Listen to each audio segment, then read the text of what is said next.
Temukan berbagai macam informasi menarik mengenai dunia hewan hanya di Fauna Apps. Download sekarang.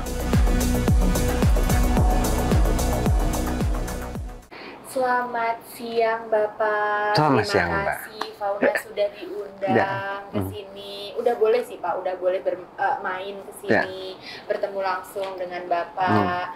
Nah, sebelumnya kita sapa dulu nih Pak, ada Sobat Ngebut dan juga Sobat Fauna. Halo semuanya, dimanapun kalian berada, semoga dalam keadaan sehat selalu. Bukan begitu Bapak? Ya betul, kita harus selalu semangat, sehat dalam menjalankan aktivitas sehari-hari. Betul sekali. Bapak gimana? Bapak sendiri sehat Pak? Alhamdulillah lancar, sehat, bagas waras. Amin, alhamdulillahirrabbilalamin. Yang penting happy ya happy. Pak. Kalau happy itu semuanya tuh insya Allah penyakit-penyakit hilang ya Pak. Ya. Jadi buat Sobat Ngebut dan juga Sobat Fauna yang ada di rumah terus happy, tanamkan mindset yang baik-baik. Nah, baik. Pak, ini kedatangan kita kali ini ke sini, ini kita mau berbincang-bincang santai nih. Oke, silakan. Iya.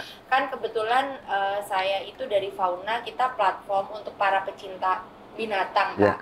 Nah, kita itu kan lahir dari ikan hias Pak, komunitas ikan hias. Nah, di dalam komunitas ikan hias ini banyak sekali Gen Z dan Gen milenial Pak, yang berkecimpung di dalamnya. Luar biasa kan Pak. Biasanya kalau yang viral itu kan Gen Z itu kan yang gampang putus asa, yang cuman kaum rebahan.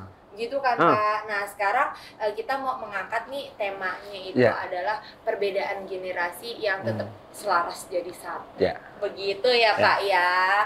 Nah langsung aja Pak, ini kan kalau kita melihat ya Pak dari perubahan era digital yang semakin maju, semakin pesat nih Pak. Nah ini kan sangat dikuasai sekali oleh Gen Z ini dalam semuanya Pak, baik sosial medianya, perdagangan, dan lain sebagainya itu kan dikuasain sekali oleh Gen Z. Nah ini gimana Pak menurut pandangan Bapak mengenai peningkatan nih Pak minat Gen milenial dan Gen Z ini dalam khususnya bisnis ikan hias Pak? Ya, makasih Mbak Rani. Jadi kalau saya memandang antara generasi ini adalah satu, memang harusnya saling menguatkan, saling menghargai. Generasi-generasi ini lahir pada era yang berbeda, teknologi yang berbeda, namun tujuan satu. Kita sebenarnya keluarga besar, terutama. Nah, faktor budaya, faktor kesantunan itu pastinya menjadi satu yang utamanya. Tetap di Gen Z dan beberapa generasi-generasi lain pasti ada. Nah, hadirnya Gen Z dan Gen milenial terkait dengan berkaitan dengan perdagangan ikan hias. Sebenarnya ini sudah membawa dampak yang sangat signifikan, sangat positif. Ini terjadi dan mulai kelihatan semakin menguat ketika masa pandemi. Pada masa pandemi ini adalah orang tidak bisa bertemu, tidak bisa ke WFH dan semuanya. Ternyata perdagangan ikan hias Indonesia itu meningkat secara signifikan. Nah, pada periode ini Indonesia merangkak sebagai negara eksportir dari 5-3 ke 2. Wow. Ini kita sudah nomor 2 di dunia. Artinya apa? Perdagangan melalui marketplace, melalui sosial media, ini menjadi satu faktor pendorong yang untuk peningkatan ekspor. Nah, kalau kita berpikir positif, Gen Z dan Gen Z, ini kan satu mulai menguasai teknologi, bagaimana memasarkan suatu produk, Sementara bahwa generasi-generasi sebelumnya ini menguasai bagaimana cara membudidayakan ikan, cara memilihnya. Nah, kalau kita bisa menghubungkan keduanya atau beberapa generasi ini, akhirnya menjadi satu kekuatan. Nah, ini harus kita bangun. Nah, karena dengan komunikasi ini, mari teman-teman yang masih Gen Z dan Gen milenial, mohon berkenan, kita dukung kalian. Kita dukung kalian bahwa kalian adalah berperan untuk meningkatkan perdagangan dengan teknologi yang sekarang. Benar sekali. Jadi simbiosis begitu ya Pak, simbiosis mutualisme yang baik Pak antara gen ini ya Pak, gen milenial, Gen Z, dimana kalau mungkin petaninya, breedernya itu kan mereka tidak melek akan teknologi gitu ya Pak, dan dibantu dengan gen milenial dan Gen Z untuk bisa menggunakan teknologi sebagai perantara perdagangan seperti itu ya kan. Jadi Bapak Dirjen langsung mendukung kalian. Mantap. Oke Pak, lalu bagaimana Pak melihat peran pemerintah dalam mendukung bisnis ikan hias yang digeluti oleh milenial dan Gen Z ini? Apakah pemerintah akan siap gitu mungkin memberikan coaching atau memberikan arahan seperti itu Pak. Nah, ikan hias itu adalah satu jenis perdagangan atau komoditas yang unik, ya. Unik itu akan menjadi satu nilai sendiri, satu value sendiri, ya. Jadi para penggemar, penghobi itu nilainya pasti berbeda dengan para pemula, ya. Nah, sekarang para generasi-generasi ini, Gen Z ini, ya, pastinya harus kita juga memberikan satu penghargaan, perhatian kepada mereka. Bagaimana bisa menilai ikan ini dan memasarkan nilai ini, mempromosikan ikan tertentu menjadi suatu yang bisa komunitas unggulan, ya. Nah, peran kami akan mendorong. Kalau tadi ada komunitas, ya, komunitas antara penggemar, kemudian komunitas antara penghobi maupun komunitas pembudidaya, dengan komunitas yang memperdagangkan tradingnya ini dari para teman-teman Gen Z, ini harus kita pertemukan. Ada satu forum, ya. Dengan satu forum ini bisa saling memahami. Dari kami juga akan memberikan pembekalan bagaimana sebenarnya standar untuk ikan hias itu sendiri, ya, sehingga ketika mereka melakukan perdagangan itu berarti satu kemudahan karena memenuhi syarat itu tidak terkendala. Yang kedua itu adalah juga terkait dengan aturan-aturan negara tujuannya. Kita akan memberikan informasi regulasinya apa saja yang di situ sehingga menjadi satu yang dipelajari oleh para teman-teman sebelum mereka mengirimkan ikannya. Ya. Jadi lebih meningkatkan mutu dan kualitas juga begitu ya Pak ya. Ini luar biasa sekali sih. Jadi kita tunggu ya Pak ya program-program dan inisiatif yang baru dari pemerintah ini supaya untuk Gen milenial dan Gen Z yang ada di rumah yang saat ini menggeluti ataupun yang baru mau terjun itu lebih semangat lagi ya Pak untuk lebih mempromosikan dan memperkenalkan ikan hias kita. Tantangan baru buat teman-teman Gen Z ya. Ini adalah tantangan baru ya. Indonesia dengan sekian jenis ikan hias Indonesia ya. Kita harus bisa berani mengklasifikasikan ya, baik dari jenis, kemudian kita harus berani mendeskripsikan, kita bisa narasikan. Ya, ini kan pastinya satu komunitas akan bergerak ke sana ya. Nah, pertanyaan berikutnya untuk marketplace. Ini sudah menjadi kebutuhan marketplace ikan hias Indonesia. Nah, ini harus kita dorong bagaimana marketplace itu menjadi salah satu teman-teman bangun bersama ya, yang sudah ada kita kuatkan sehingga perdagangan ikan itu menjadi satu yang lebih kuat ada padahnya marketplace. Ini menjadi satu kesempatan kita semua. Dan yang lain itu adalah tidak hanya terkait dengan ikan hias. Sebenarnya yang besar juga adalah aksesoris. Aksesorisnya. Aksesoris ikan hias ini jangan menjadi pengikut. Kita bicara ini, maka teman-teman ini kan banyak sekali bermain dengan dunia digital ya. Bagaimana kita mendesain tentang kemasan-kemasan untuk ikan hias ini. Tidak hanya untuk dia ikan hias sebagai di wadah di akuarium, tapi untuk sampai saya contohnya ya, yang kemarin juga saya pikirkan ke teman-teman yang mau dicoba. Souvenir ikan hias. Ikan hias yang dikemas di satu wadah yang didesain itu. Terrarium ya. Terrarium contohnya ya. Betul. Ini kan juga akan membuat perdagangan lebih besar, nilai ekonomi lebih tinggi. Iya benar. Terrarium diisi arwana gitu ya Pak? Iya. Bisa. Ya nggak bisa. Tapi bisa Pak, ada Pak. Kebetulan partner kita ada. Ada ya? Iya, jadi terrarium seperti ini diisi arwana gitu. Jadi mereka membawa ekosistem sungai, lalu diisi arwana. Biar arwananya itu hidup berasa nyaman ya. Berasa di sungai. Di kondisi alamnya. Iya, karena memang saat ini benar-benar Indonesia itu semakin pesat Pak, semakin maju perkembangannya ya Pak untuk membuat inovasi-inovasi baru itu luar biasa ya Pak. Benar-benar dan kalau dilihat nih Pak dari segi perekonomian untuk Indonesia sendiri. Ini bagaimana Pak dampaknya gitu untuk perekonomian? Dampaknya sangat positif Mbak ya. Jadi kalau kita bicara tentang tadi ikan hias ataupun seputar ikan hias ya. Yang sekarang ada teman-teman yang generasi muda yang pernah saya dengar beberapa tahun terakhir ini. Perdagangannya itu sangat tinggi, menguasai perdagangan cukup besar internasional ya. Itu adalah ini lumut laut, ini semuanya itu kan semua jadi kan tidak hanya ikan hiasnya sendiri, tapi ekosistem di sekitarnya ya. Jadi kalau terrarium ya. Ini kan sekarang ada spesies yang sebenarnya itu sangat mahal dan mereka kan sudah bisa memplantasikan ya kan, jadi kan bisa dijual. Ini kan perdagangannya jadi semakin luas. Kan informasi tentang kekayaan, tentang keunikan ya. Baik ikan hias air tawar maupun air laut itu semakin luas kan. Dengan ada media sosial yang sebegitu luasnya ya, kemudian video bisa dikirimkan dengan mudahnya. Nah, pertanyaan berikutnya, autentitas. Apakah yang saya kirim itu benar apa adanya? Ini menjadi satu tugas kita semua. Supaya teman-teman juga menjaga bahwa yang dikirim, barang yang dikirim maupun yang dilihat itu menjadi satu yang kepercayaan pasarnya. Itu. Karena untuk menjaga trust itu Trust susah itu ya, tidak mudah. Betul sekali. Nah, lalu Pak, kan ini kalau kita berbicara tadi seperti lumut segala macam, baik yang lumut yang ada di laut dan atau mungkin yang di air tawar ya. Seperti itu Pak. Nah, itu apakah kira-kira akan beresiko ya Pak untuk lingkungannya sendiri? Ya, lingkungannya atau itu ada budidayanya Pak? Kita harus hati-hati dan memang harus seperti itu. Kita harapkan bahwa di alam diambil itu kan jangan sampai merusak keseimbangannya. Ya, kita harus melindungi. Maka yang pertama ketika ada yang unik itu segeralah kita komunikasikan dengan para pakar, bagaimana cara membudidayakan ini, bisa kita rotasi situ, bisa kembangkan, sehingga yang dijual yang itunya. Atau kalau mereka melakukan budidaya, nanti sebagian lagi di restocking ke alam, ya kan? Itu jadi satu untuk pelestarian. Ya. Dan ini mungkin dari pemerintah sendiri, apakah udah mulai ada binaannya Pak? Ada binaannya. Wow, di mana aja Pak itu? Yang di sini ada di Bogor atau di Cibinong sekitar sini ya. Ada beberapa Jabodetabeknya. Sekarang para penggemar penggiat itu kan semakin berkomunikasi dengan kami. Kami itu prinsipnya melayani, ya harus membuka diri berkomunikasi dengan para asosiasi, dengan para generasi antar generasi ini, sehingga setiap langkah yang ditimbulkan itu menunjukkan dampak positifnya lah kita. Ya.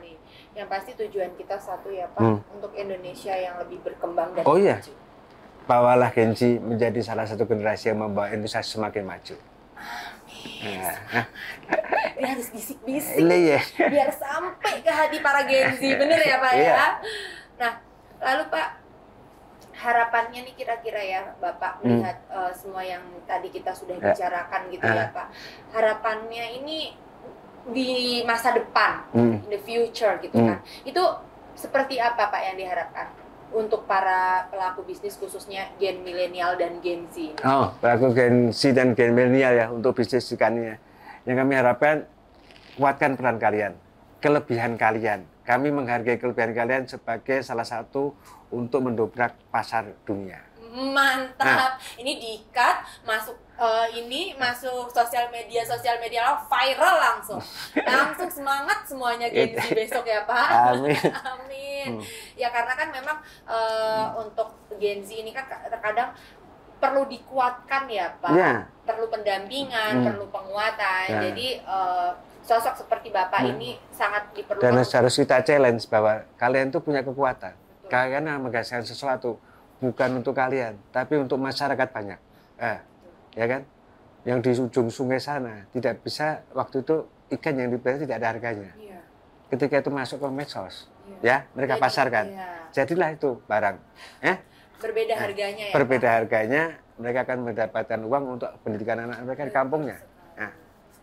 Jadi yang perlu diingat itu bukan hanya untuk masa depan kalian saja, tapi untuk masa depan bangsa. Begitu ya Pak. Nah, lalu Pak, kan yang negara-negara pemilik industri ikan hias ini ya Pak, itu kan tidak hanya di Indonesia saja. Betul. Begitu kan Pak. Nah, bagaimana kira-kira dari pandangan Bapak pribadi nih ya Pak terhadap persaingan di pasar internasional, khususnya bagi produk kita sendiri gitu Pak? Persaingan sangat ketat, ya. Namun kita harus melihat bagaimana modal yang kita miliki. Keanekaragamannya adalah sangat besar. Kita termasuk di daerah tropis. Ya, kita ada ikan hias laut, ada ikan hias tawar, ya, dan itu sangat spesifik karena itulah kita di negara yang tersedia kepulauan. Antar pulau mungkin punya pertanyaan berbeda luas, ya kan. Kalau laut nyambung, kalau danau tidak saling nyambung atau danau tidak saling nyambung, rawa-rawa, mungkin punya ada ekosistem ikan-ikan hias yang berbeda di sini, ya. Nah, keragaman ini harus kita segera kembali kita kuatkan, identifikasinya, ya, pengenalannya. Ya, kemudian kita catat bagaimana itu adalah bagian dari kelompok ikan mana, ya, nama latinnya kita catat, kita narasikan. Yang berikutnya apa?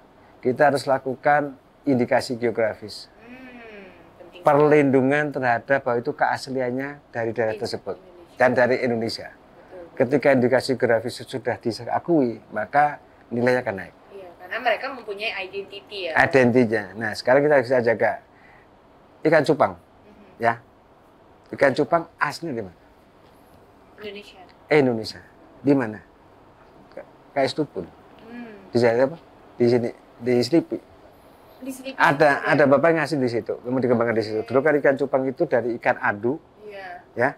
Kemudian ada yang melakukan pembudayaan, bisa menjalankan breeding, akhirnya menjadi ikan hias. Nah, transformasi nilainya kan tinggi. Iya. Dari 5.000 jadi 50.000, 500, ketika kontes jadi berapa juta. Betul. Nah, yang mahal kan ya. di situ ya. Nah, ini peran-peran ini satu ketika itu kemudian muncul, kemudian dibeli oleh negara, diimpor ke negara. Iya. Mereka bisa klaim karena kita belum mengajukan indikasi geografis. Oke. Nah, ini kesempatan kita ya, semua dari fauna, flora yang ada di Indonesia segera kita lakukan indikasi geografis. Contohnya kopi. Ketika kopi biasa, kemudian sekarang itu jadi kopi gayo yang sudah punya indikasi geografis. Harganya tinggi. Iya, langsung naik ya, ya. Pak.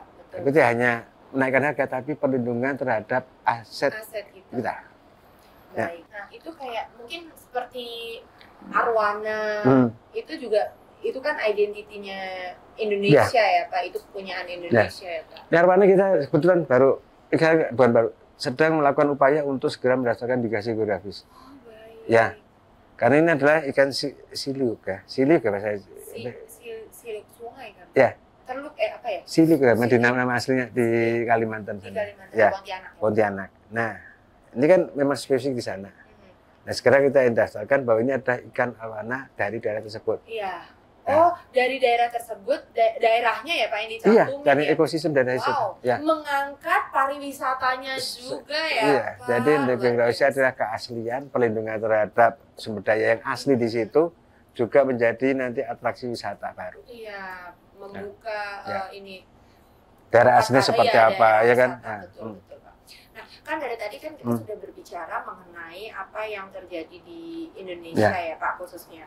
Lalu kira-kira nih ya Pak, gimana peran pemerintah Pak dalam menghadapi isu-isu seperti penangkapan ikan ikan ilegal ya Pak?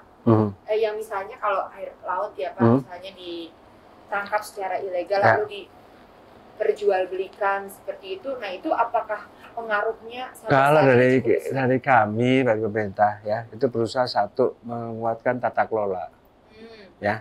Tata kelola itu sehingga semua pihak, semua yang melakukan kegiatan di situ itu punya peran yang terkontrol dan sudah disepakati. Ya, kalau ada hal yang tidak memiliki kepatuhan, maka fungsi pengawasan akan masuk gitu kan, ya kan?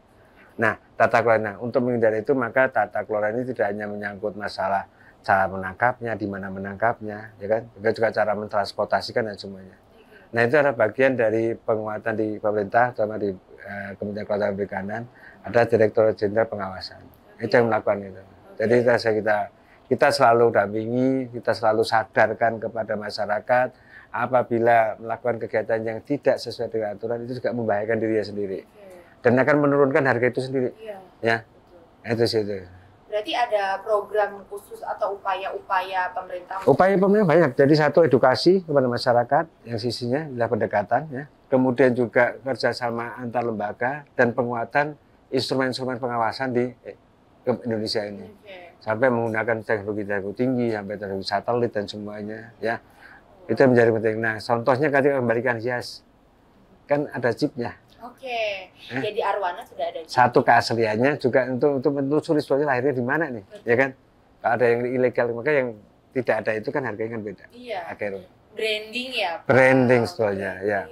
Jadi lebih mahal. Karena terkadang memang ini adalah salah satu yang harus diketahui sih Pak. Dimana ketika kita satu step aja lebih maju, lebih mau bersabar untuk branding, itu pasti harganya akan naik. Naik jauh, ya betul.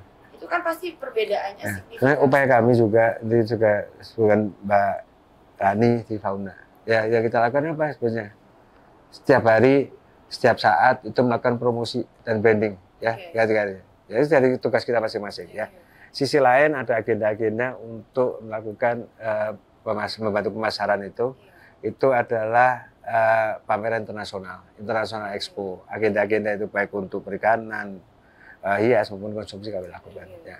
Jadi itu adalah salah satu program pemerintah begitu ya Pak. Nah, kalau tadi kan kita sudah berbicara mengenai program pemerintah, lalu indikatornya apa Pak? Indikator utama pemerintah untuk mengevaluasi nih Pak keberhasilan program ekspor ikan kita pada saat ini? Program ekspor ikan ini pastinya nilai ekspornya ya. Ya, kemudian keberterimaan di negara tujuan ya. Jadi kalau komoditas yang diekspor di sana itu memenuhi semua aturan di sana, ya kan? Nah, regulasi sana dan diterima, itu kan berarti kan ini disiapkan dengan baik, ya, ditransportasi dengan baik sesuai apa yang sudah diharmonisasi aturannya dengan sana, regulasinya.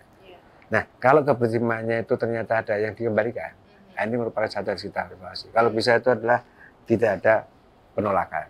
Ya. Jadi regulasinya itu yang di negara penerima itu juga kita bisa masuk gitu ya Pak, begitupun di kita gitu, kita juga bisa keluar gitu. Nah ini kalau menurut Bapak ya Pak, dengan adanya peraturan pemerintah sekarang seperti itu ya, apakah makin tahun itu peraturan pemerintah ini makin mendorong nih Pak kuantiti dari ekspor ikan hias sendiri ke luar negeri? Ya, jadi kalau untuk apa? Mendorong ekspor itu kan kita memberikan satu ya, itu adalah regulasi terkait dengan perizinan ya awalnya supaya bahwa yang melakukan ekspor ini adalah yang terdaftar sebagai badan hukum atau terdelegasi ya kan. Nah itu sekian penyederhanaan dan semuanya untuk mereka bisa mendapatkan nomor register ya. Kemudian di sisi lain itu ada program-program pembinaan terkait dengan bagaimana melakukan usaha ikan hias, impact ya, dan juga sertifikasi. Nah, sebenarnya sekarang juga kami melakukan mengencarkan untuk promosinya. Ini menjadi bagian pengawalan kita, juga nanti informasikan kira-kira itu adalah perubahan regulasi di sana apa, itu selalu kami informasikan. Ya. Jadi jangan takut ya untuk sobat ngebut dan juga sobat fauna yang ada di rumah ya Pak, jangan takut akan perizinannya ya Pak, karena akan dipermudah ya Pak.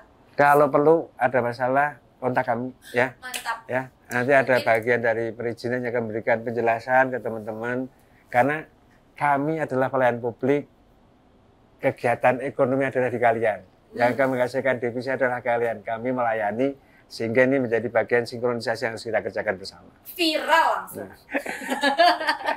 Ya dong kan karena kita kan terkadang masyarakat itu, para pelaku bisnis itu udah ketakutan terlebih dahulu Pak dengan peraturannya begitu betul. Kan. Kendala satu, ketika kita mau melangkah, kok izinnya banyak sekali, ya? Iya betul. Betul ya? Kok ribet banget. Betul. Kemudian pemerintah melakukan satu penyederhanaan dengan PP 5 tahun 2021, ya, untuk melakukan bagaimana melakukan usaha berbasis risiko. Nah di situ jadi integrasi perizinan, proses bisnis, penyederhanaan. Ini bertahap. Kemudian satu pintu di bawah BKPM, ya, dan investasi, ya. Nah dari situ kemudian muncullah dari masing-masing kementerian itu memberikan satu sinkronisasi juga di internal. Ini bertahap semakin dimudahkan. Dan ini sebenarnya adalah berbasis digital. Jadi bisa daftarnya secara online, kalau ada masalah bisa komunikasi dengan online juga bisa dengan call center dan semuanya. Ini menjadi upaya kami. Nah kalau memang ada kekurangan dalam pelayanan kami, infokan, gitu, ya kan?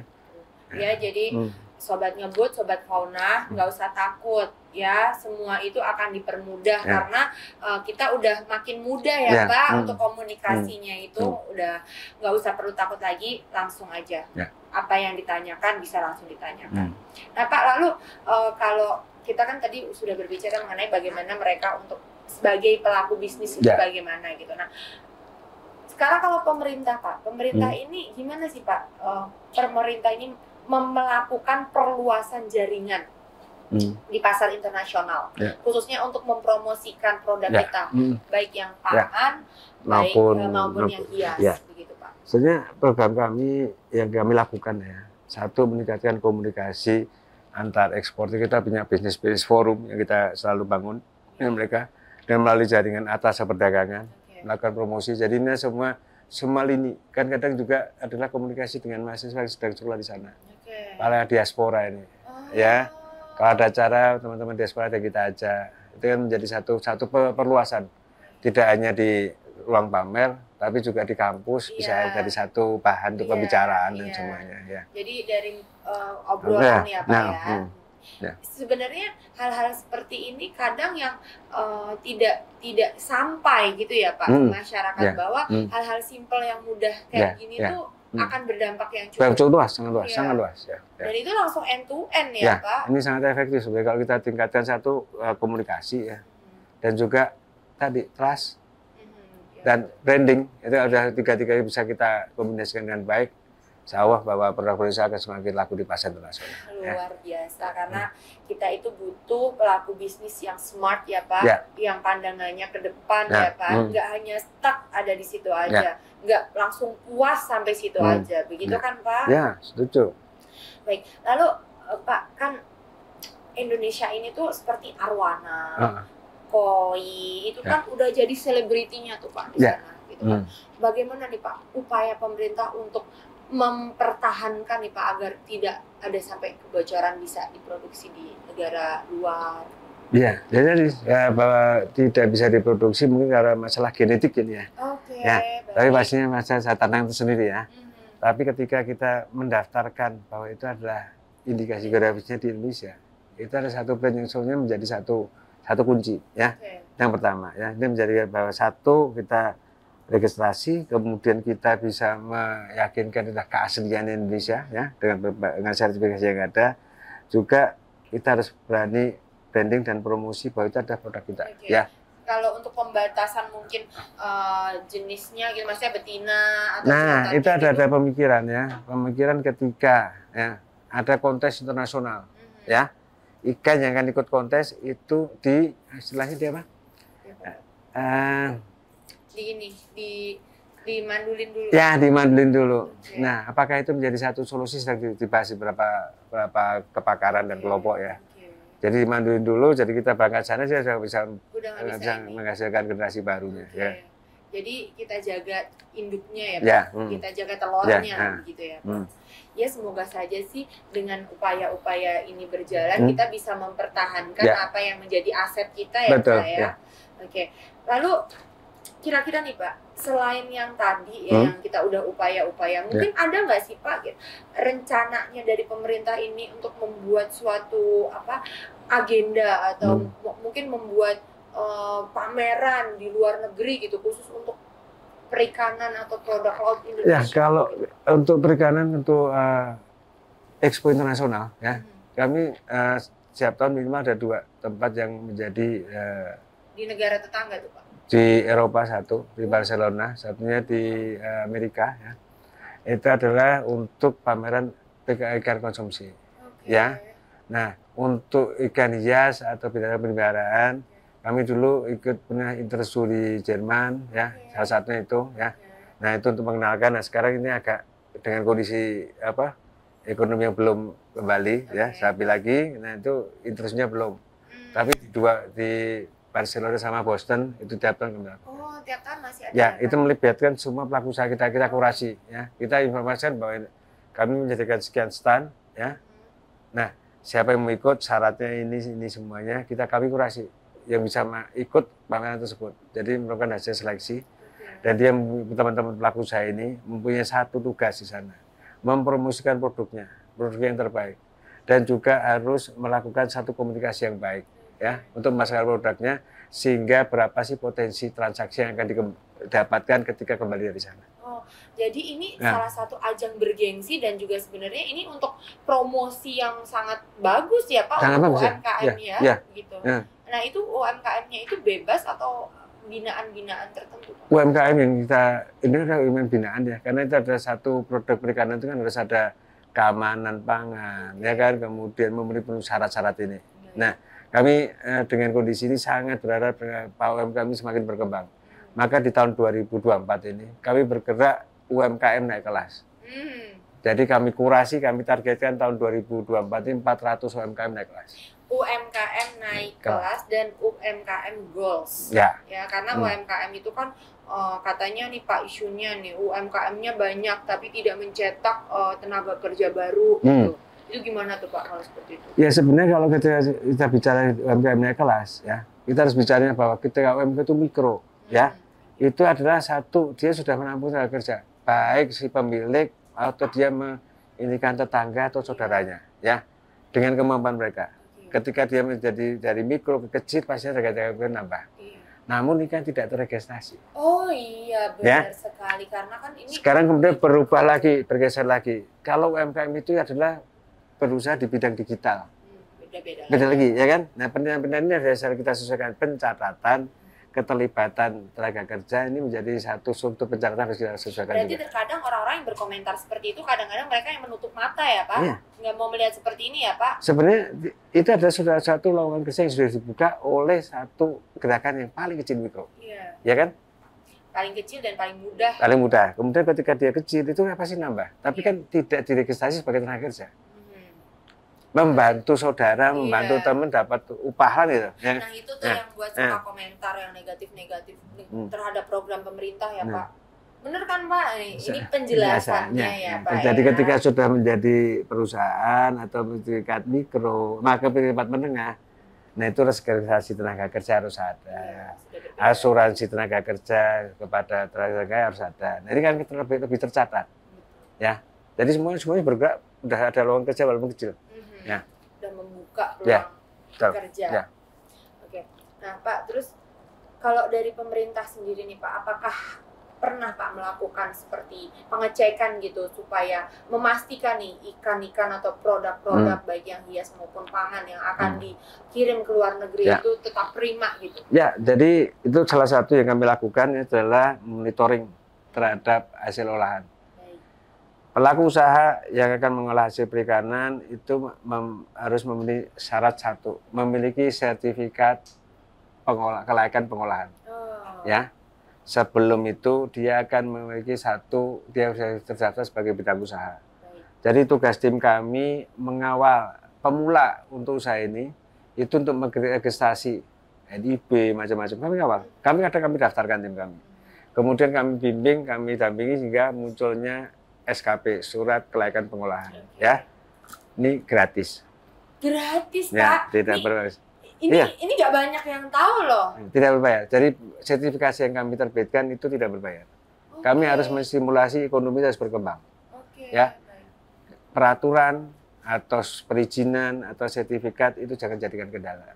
Itu adalah jadikan modal buat mereka. Kalau mereka modal itu NIB punya, nomor induk berusaha punya, kemudian SKP tadi punya, maka menjadi jembatan untuk mendapatkan sertifikat halal. Ya, jadi semua gerakan kita bersama. Nah, ketika waktu itu pelayanan SKP itu adalah 2 bulan, sebelum masuk ke sini itu 2 bulan ya, karena rekomendasi diberikan waktu 2 bulan. Ini kan lama, ya. Sementara bahwa itu menjadi kebutuhan. Kemudian bertransformasi untuk bisnis prosesnya, persyaratan penyederhanaan, ya, persyaratan sekarang itu terbitnya 5 hari. Jadi dari 2 bulan, 5 hari, dan itu dari awal memang tidak berbayar.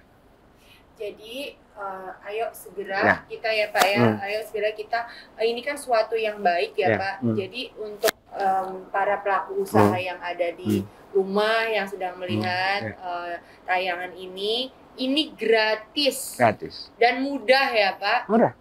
Jadi mudah sekali, luar biasa. Jadi mungkin seiring berjalannya waktu ini kan pasti akan ada evaluasi ya Pak ya, untuk terus memberikan pelayanan dan juga peningkatan dari kualitas ini ya Pak, untuk ke masyarakatnya begitu ya Pak. Nah Pak, kan saya lihat ini Bapak itu sering ya Pak kunjungan ke luar negeri gitu ya Pak, kunjungan mungkin untuk tugas kepemerintahan seperti itu. Pak, kira-kira gimana sih Pak responnya dari warga atau warga Indonesia yang di sana, ataukah para yang mengkonsumsi ikan-ikan kita gitu yang ada di sana nih, komentarnya gimana Pak terhadap ikan kita Pak? Kalau yang saya tahu dan saya dengar ya, mereka melihat makanan Indonesia adalah favorit karena mempunyai satu keunikan ya. Sebenarnya adalah satu harus kita beritakan ya. Kemarin saya kebetulan ada tugas di Surabaya, ya. Kemudian kebetulan ketemu chefnya salah satu bintang 5 di sana, ya. Dia membuat ikan kakap putih masak, ya. Saya mungkin segini, ya 3 kali 10, ya. Itu kan dimasak dengan kelas chef bintang 5. Udah beda ya Pak harganya ya Pak? Satu beda. Saya bilang ke chefnya, chef, ya. Ini dampaknya apa?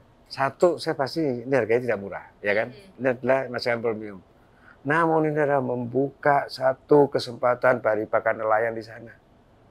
Kita semangatin mereka bahwa hasilnya itu bisa sampai ke bintang 5.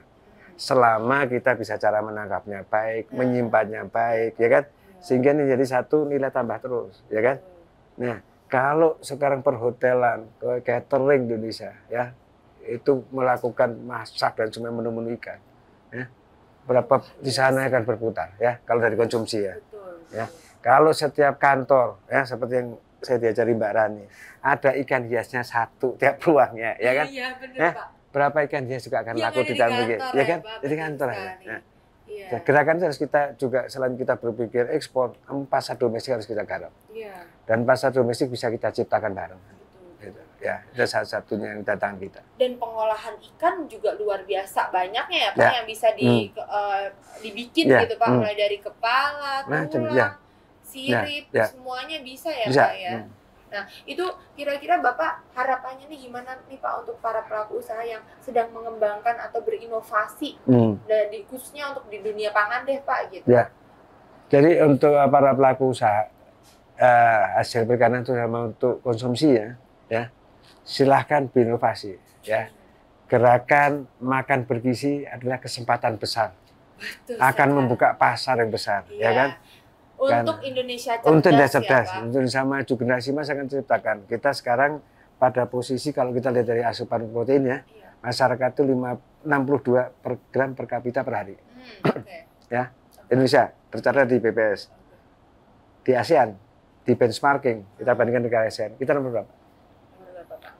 Di bawah Kamboja, di bawah Thailand, di bawah Filipina. Ya.